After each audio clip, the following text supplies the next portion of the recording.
What's up YouTube, Demi here with a RuneScape video. So I want to make a video talking about the most basic way that I made money when I was first starting this account. Which you start down in Lumbridge, right? And if you just walk out and walk north, there's this chicken farm right here. You can farm chickens for the first, 10, 20 combat levels. And once you get strong enough, you can go fight these cows. These cows drop cow hides, which are worth 100 each, and bones, which are worth 100 each.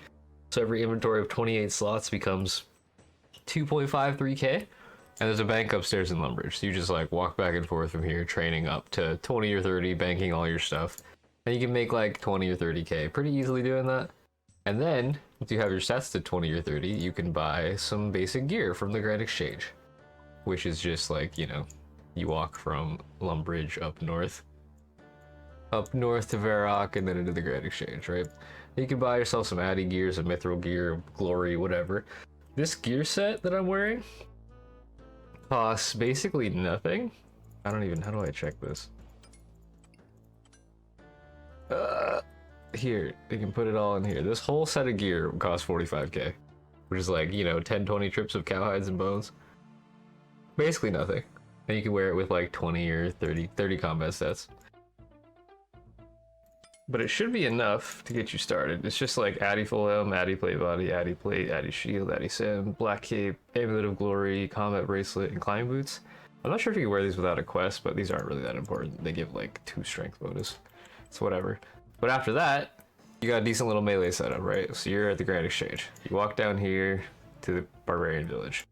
And downstairs in the Barbarian Village is my favorite place to AFK train early on and still make some money. You'll have to run through this whole level to be able to use these portals.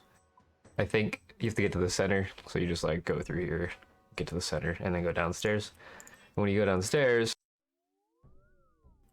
where's the drop down? I'm blind. I gotta take this portal. It'll take you to this room, sorry. You'll be in this room. These chests give you 5 or 10k, so that's also a way to get your additional money to buy this gear.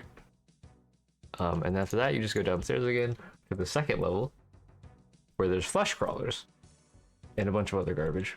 But flesh crawlers are pretty easy money. I'm just gonna run south here. You have to answer these questions the first time you go through these doors. If you don't want to answer them, you can just spam click and it'll let you run through without having to worry about it. But also again, if you go to the center of these, you can get some extra money, and at the very bottom you can get some boots that are rainbow colored.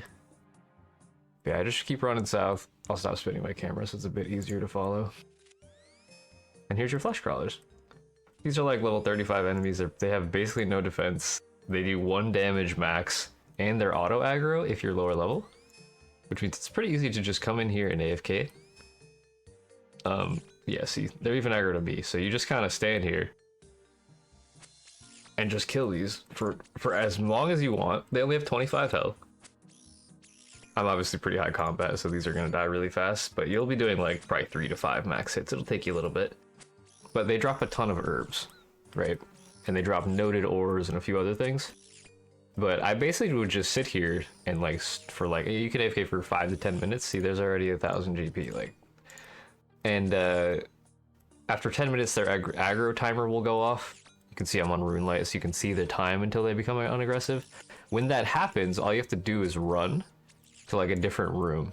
So if I run back up north to here probably, that's probably far enough or tile enough away that I can re-aggro. So you just walk away out of their aggro range and then walk back and they'll all be mad at you again.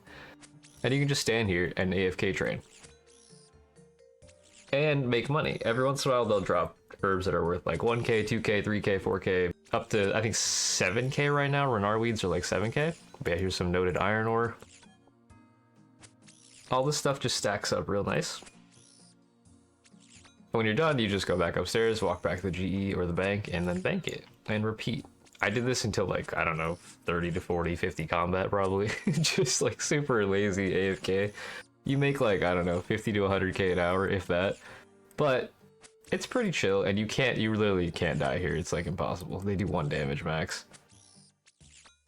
And this gear is basically free, and it'll be enough to defend you through it.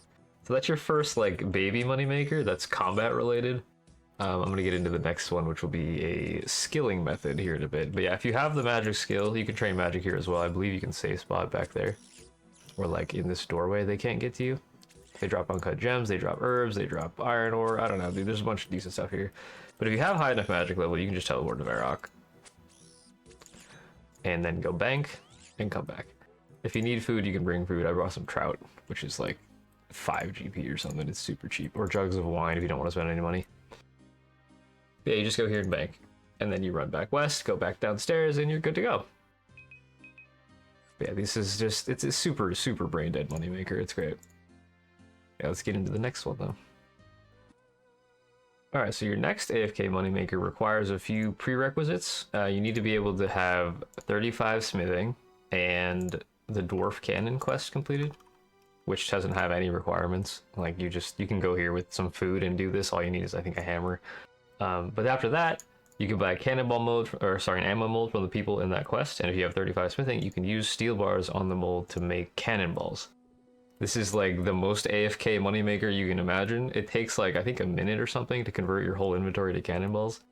But 4 cannonballs is worth 740 GP, and a steel bar only costs 367 GP. So with your money that you're making from those flesh crawlers, you can go to the Grand Exchange, buy steel bars, and then run over to Edgeville. It's just like, you know, you just walk around back through Barbarian Village up north if you don't have the agility to do this little jump.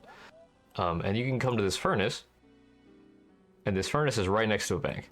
This is the closest you can get to a bank, to a furnace, that if you're not like super high level and have the Song of the Elves completed for Prif or whatever. But you can just do this, and you can do this while watching Netflix. You can do whatever, I don't know, watch YouTube, watch Twitch, whatever you want to do. Speaking of which, I'll be streaming on Twitch later. I don't know if you want to come hang out. But yeah, you just kind of sit here, you make a bunch of cannonballs, you'll profit, I think it's 100 to 200k an hour, depending on how efficient you are here, which doesn't sound like a lot early on, but like, or sorry, it doesn't sound like a lot late game, but early on, that's a ton of money. And if you do this for an hour, that's already enough money for you to buy like your full set of like rune armor, for example, or just keep doing this for a day or two and you'll have a couple mil, and then you can buy whatever the hell you want. So it's super, super, super easy. As you can see, it takes a while, but like that means you could just be alt tabbed doing whatever you want. It's not the best smithing XP. I think you'll get up to like 25k an hour, but you're making money the whole time. So it's like, I don't know. I like doing sort of stuff like this. I do a lot of AFK skilling to make money. Like I do a lot of fletching right now and a lot of fishing and cooking to make AFK money, all of which do, I don't know, 100, 200, 300k an hour. It's not a lot, but if you don't want to really pay attention to the game while you're doing stuff like this, like you'll still be able to make progress on your skills, you'll still be able to make money, which means you can buy bonds. Like if you do this for probably like I don't know, a couple days out of your 2 weeks, I think you would be able to pay for your bond doing just cannonballs while you're like, I don't know, while you're at work, while you're watching Netflix, while you're watching YouTube, I don't know, whatever you want to do, reading something. It's just like, it's just super easy. So like I want to get a full inventory done here so I can show you how much money this full inventory is worth from like nothing. I think we invested, what was it, 367 times 27? We invested about 10k GP into our inventory of steel bars, which again, you can just buy at the Grand Exchange. Come on, cannonballs, go faster. 2 left. What is this? I think it's like, I don't know, 2 minutes per inventory, something like that. So we're gonna make 108 cannonballs. We good? All right, done. How much is this worth? Bam, we doubled our money. Infinite money exploit found. No, I'm just kidding. It's just, it's super brain dead. I don't know. I recommend it if you want to train smithing as well as make a good amount of money early on. A couple hours a day of that and you're doing pretty well for yourself, right? You just come here, you bank them, you get more steel bars, you run back, you do the same thing. Yeah, I hope that helps you get your initial funding started. I'll link some quest guides for Dwarf Cannon and like some ways to skip to 35 smithing in the description of the video. The wiki is actually really good for this. I can really show you. The wiki is incredible, the RuneScape wiki. I love it. So you can skip all the way to level 37 just by doing a few quests, which gets you all the way. Yeah, it's just like a few little minor quests get you to almost level 37 smithing, which is just way, it's already past what you need to make cannonballs, but it's pretty easy to run through and you don't have to do all of this stuff. But yeah, just wanted to show you some basic starter stuff. So I'll see you in the next video, and that'll be demi out.